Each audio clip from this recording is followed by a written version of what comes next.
The lotus is a perfect example. And this is why we love the lotus flower, use it in so many divine symbols and artwork and temples and so much. Because the lotus sits in the muck, in the dirt, but is untouched by it. So the detachment is not a detachment of, I'm out of here. It's a detachment of, I'm in here. I'm in the world. But I'm not quite of the world. And the lotus is the symbol of that. So be in the world. Be fully in the world.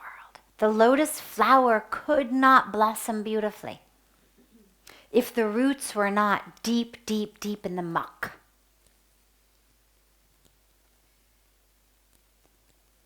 So be in the world.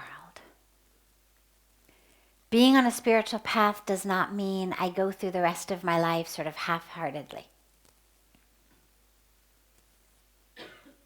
Do it sincerely. Do it sincerely, whatever you're doing, in the family, in the workplace, in the world. But realize, I'm not of this. And picture literally sort of that which you're detaching from. Imagine that you were a petal of a lotus flower that a speck of dirt landed on. It's going to just slide right off it, right? Slide right off into the water. Imagine that you're that petal of that flower, that it can just slide right off. But remember that wherever you are, I mean, we're all in the world. Even here in Rishikesh, we're in the world. You know, when we talk about being in the world versus not being in the world, it's almost a false distinction. Because the truth really is that the dilemmas of the world are not caused by the world themselves, but they're caused by your mind. And that stays with you wherever you go. You could go sit off in a cave, but your mind would be there. And so the stuff that works in your mind is going to work in your mind wherever you are.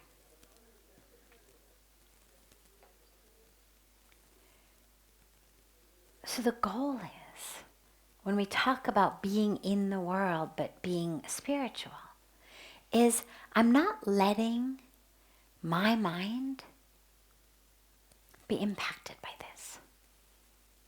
I'm doing what I need to do, but I'm not getting wrapped up in it. I'm not thinking it is me. Do your job sincerely. This is core order of Lord Krishna in the Bhagavad Gita, right? No, you may not run away, Arjun.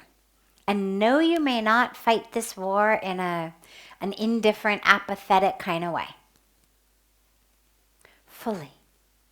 Fully engaged, fully sincere, and realizing who you really are.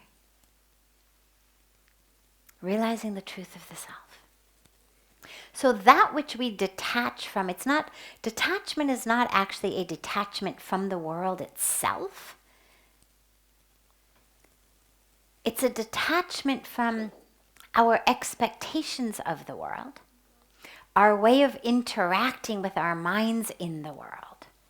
That's what we need to detach from. That which makes me feel very jealous or very competitive or very frustrated. That's what I need to detach from. I need to detach from how does my salary compare to other people's salary, or how does my beauty compare to other people's beauty, or how does the type of car I drive compare to the type of car other people drive. I need to detach from that. It's not that I need to detach from the world itself. It's all in the mind. So in the world, how can you detach from the games? The world is not what makes your mind play it. The world is just kind of the board of your game. The games are played in the mind. So how can you, in your mind, detach from that which makes you feel stressed and upset, jealous, competitive, angry, lustful? All of that, how can I detach from that? And the tools for that are meditation, number one. Because when we meditate, we have an experience of who we are actually inside, the truth of who we are, and that stays with us. Also, inquiry and remembering. Pujya Swamiji says introspection. And just constantly ask yourself, really? Like suddenly you're all upset about something. Someone said something, they did something. Just ask yourself, really? That's me? That's not me. I'm that which is whole. I'm that which is complete. Okay, I'm doing my job. I'm going to do it the best I can. But I'm not going to lose myself over it. I'm not going to lose myself in it.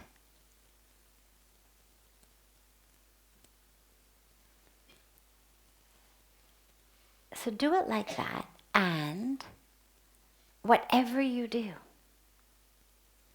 it as an offering to God. Whatever you're doing.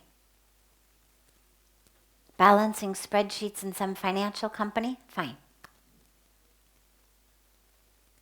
Waiting tables? Fine. Pumping gas? Fine. Whatever you're doing, do it as an offering to God. Now, obviously, if you can do something that helps make more of an obvious difference in the world, that's actually helping God's creation, it's going to be a lot easier to feel that.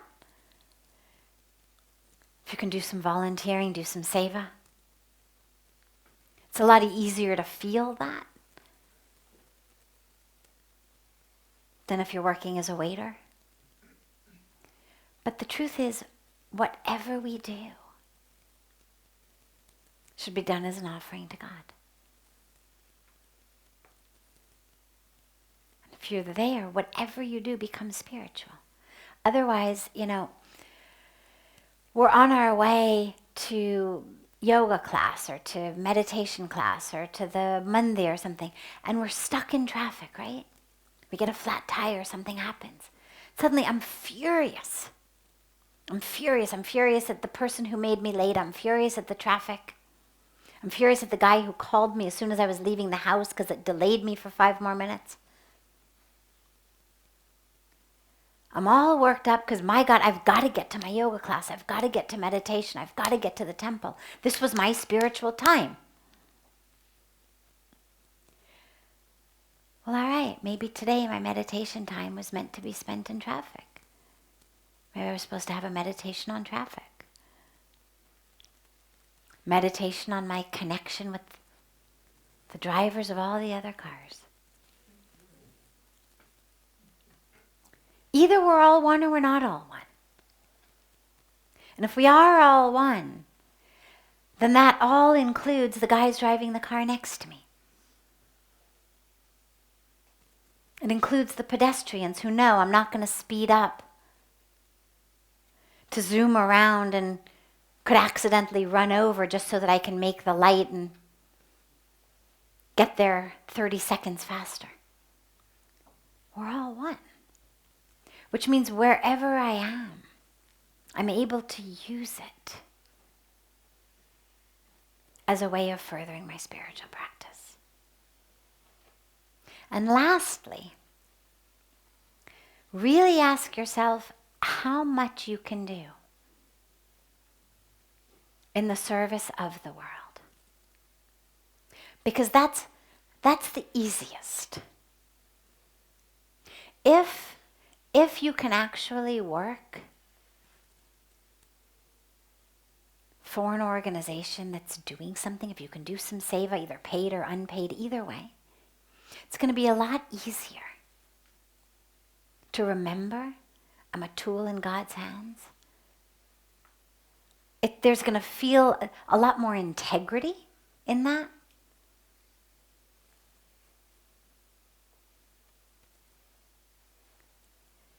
So try wherever you can, whatever you can do, if not full-time, part-time. If you don't even have part-time, at least give smiles. Can you bring smiles to the world? Can you bring an extra sandwich at lunch and give it to the guy on the street? I mean, there's always something we can do. Can you give someone else the taxi you just hailed? You hailed it, came for you, but there's this nice person standing. Let them take it. Can you take the next one? I mean, just little tiny things. But that enable us to make our lives in the world an opportunity for spiritual practice. Not that I get to go home and give myself the spiritual stamp of approval just because I gave somebody a sandwich or my taxi, because that's also a trap. Done my spiritual work today. God, I'm so spiritual. You know, I always bring 2 sandwiches. I give one to the poor guy. It's also a trap.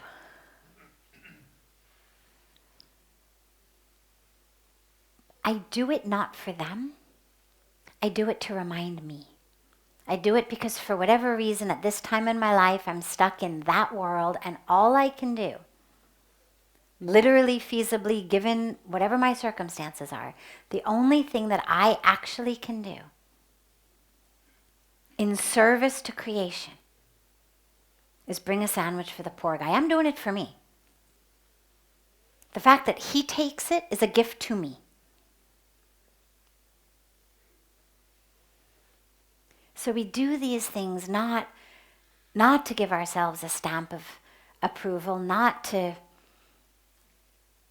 inflate our ego, but as a way of reminding ourselves, because otherwise we forget. Otherwise we become in the world, of the world. We become the world. So we do these things to remind us. Oh wait, I'm supposed to be smiling at people because I'm an emanator of love and peace and joy. Okay, great. Forgot for a few hours. Okay, we'll try again. Then your focus shifts from gotta get to that meeting, oh my God, I'm 30 seconds late, to, oh wait, I forgot to smile. I passed that guy without giving him a smile. Okay, not going to pass anybody else without giving them a smile. Just shifts your focus. And it makes whatever you're doing an opportunity for spirituality. Thich Nhat Hanh says, all right, even you're working on Wall Street, you're going to meetings. You can walk from one meeting to another meeting mindfully. You can at least practice walking meditation from one meeting to another meeting. So wherever you can get it, whatever you can get, as much as we can do, keep doing it. And then do more tomorrow. and then do more the next day.